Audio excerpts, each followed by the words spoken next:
Hi guys, hope you're all doing well and staying safe. So today I wanted to start something called Plant Diaries. Hear me out. So when I started my plant journey, maybe about 2 or 3 years ago, I obviously started buying lots and lots of plants. And I would look for some information online and, try and trial things out and see if it would work or not. And over time, you kind of get used to a routine that you've got, whether that's with watering or fertilizing or changing the soil or what have you. And then you get left with plants that are doing really, really well and those that aren't doing so well. So I thought I would start a series whereby I focus on a plant, talking about the care and the routine that I have with that particular plant, and share the result with you as to whether it's doing well or not, in the hope that it will hopefully help some of you out there.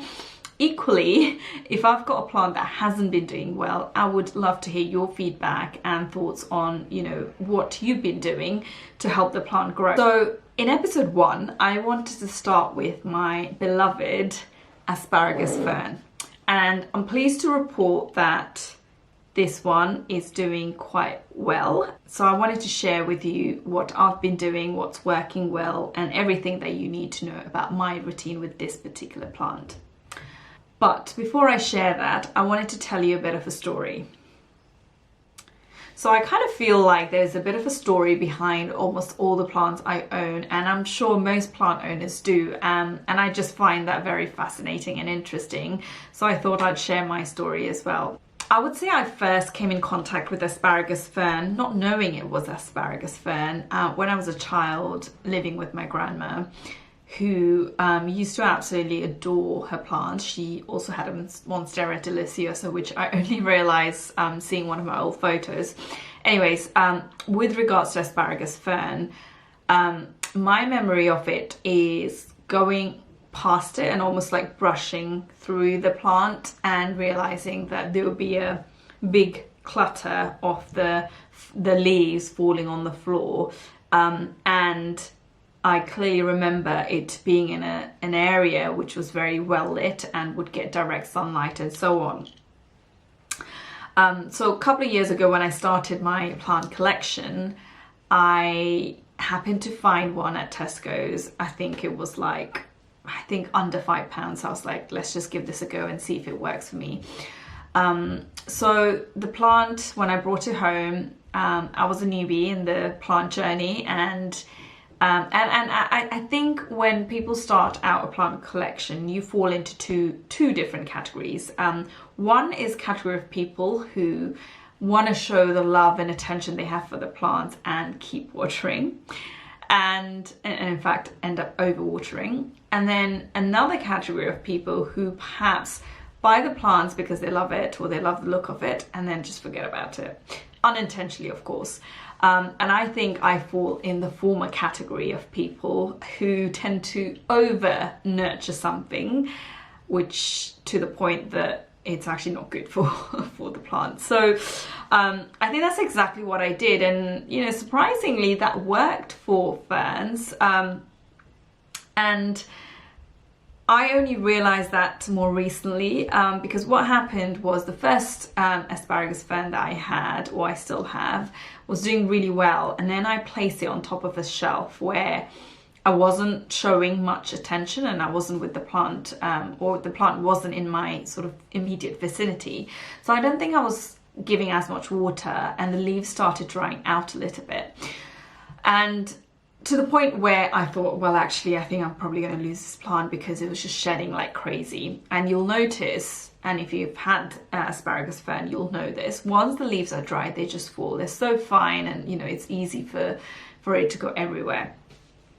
So I think shortly after that, I went on a holiday in Asia, and I remember seeing a well with water in it, and I think people were still using that well. And that well, inside of it, had the maidenhair fern, which I also have here. And I was quite intrigued by it, and I was like, I wonder if it's the fact that, you know, obviously I was in a hot country and the well was getting a lot of direct sunlight. And I thought, I wonder if it's a combination of that direct light hitting the well and, you know, it being splashed with water every time someone was trying to take water out. So I thought when I go back home, I will experiment. And I think my old plant was like almost dying, and I wasn't quite sure whether the results would be obvious on that one. So when I saw another Asparagus Fern, I bought it, and I just thought, let me just experiment with this first. And as you can see, this one's doing really well. This is in a glass pot, which actually is a candle jar from Zara. I've obviously cleaned it out and placed my plant in it. But what I started noticing as I was giving it lots of water and I'd placed it on the south-facing window was that the roots were growing like there was no tomorrow. And I was like, huh, it does work. And I don't know if you can see, but you've got this green moss forming up here. And so once I saw this working well, which was really helpful having it in a clear pot, I just thought, well, let me try this with my old plant, or the one that I already had, which I've got here. So this was actually quite big, and I had to chop all the yellowing leaves down. And as you can see, you can't even spot one single yellow strand. That's because it's doing so well, and almost like almost this side of the plant, which is facing the window where I've placed, it gets lots of sunlight there. And as you can see, this is just all new. So to summarize then, I think what's worked really well here is firstly keeping the soil moist, which I think is really important for Asparagus Fern, more so than light, at least in my experience. And then secondly is the light, of course. I would say, you know, obviously my plants are in the south-facing window, which I appreciate not everyone has, but try and give it as much light as you can in your home. And I think if you master the combination of the two, it will help your plant thrive. Based on having these plants, I'm a little bit hesitant in saying that, but I'm hopeful that I can replicate the tricks that I've been using with those two plants and let this thrive as well. Because with Maidenhair Fern, as you can see, it's so delicate. I was just scared to buy before because I thought it's so delicate, it probably is one of the most fussiest plants and I'm gonna kill it.